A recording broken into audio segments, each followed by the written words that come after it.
I've always had this problem with my family. They're relatively thrifty, and that's good.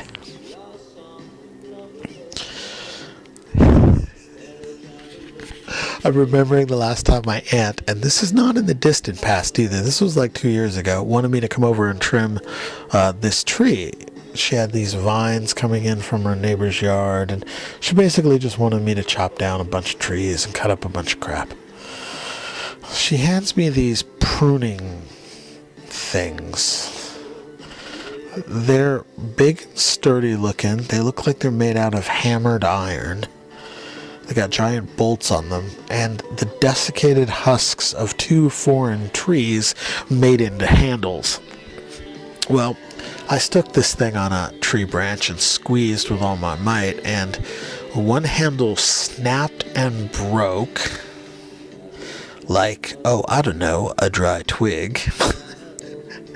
And the jaws locked, and trying to pry them off the branch, one of them snapped off, the bolt broke, and I had 2 rusted pieces of hammered metal that were not that sharp. Mom came outside and she's like, you broke the tool. We've had this tool for a long time. And I just looked at her and was like, yeah, obviously. She's like, well, why are you so rough with stuff? And I just stared at her and I said, really? Really? You're going to go with that? Seriously? You're going to say that again? Have you had this thing since like 1950? It's rotted. Clearly. Are these the only clippers you have? Do you have cutters? She goes, well, I've got other cutters, but they're the good cutters. That sums it up right there.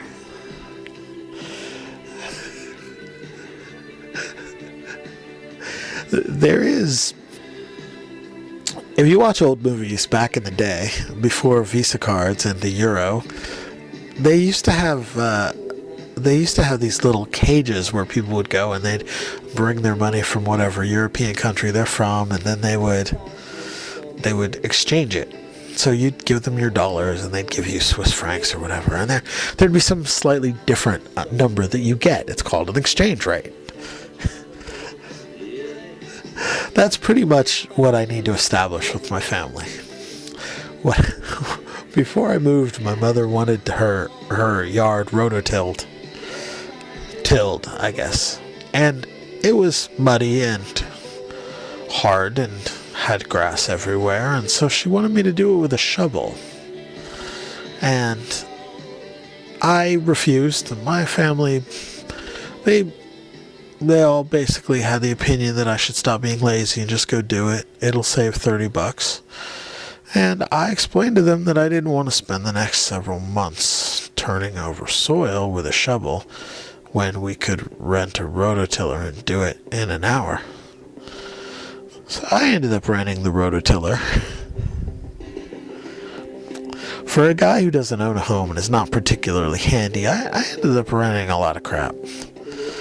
A weed whacker with a chain on the end does wonders for blackberry brambles. Is that or a flamethrower? I'm not sure I made the right choice. So yeah. I may or may not be lazy. This is not a question that really needs to be answered. What I am is fairly convinced that if I'm going to go do something, that I want a tool that works. I believe that the world pretty much falls into this little category of you can have economy or you could have power. If you're driving a car, there's economy or there's power, and they're diametrically opposed. If you want to save money on tools and parts and all that stuff, then pay me for my time. If it's going to cost you $35 for me to do a job in 2 hours, okay, spend the $35. You're not paying me anyway. If you're going to save that $35 and turn the job into a 35-hour job, I'm thinking I might not want to do that. I don't think that constitutes laziness.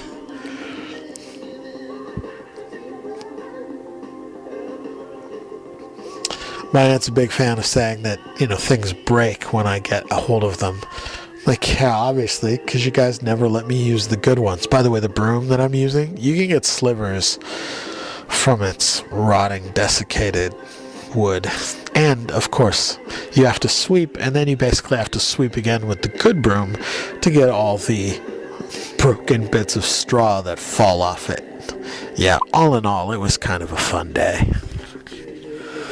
But at least it wasn't raining until later.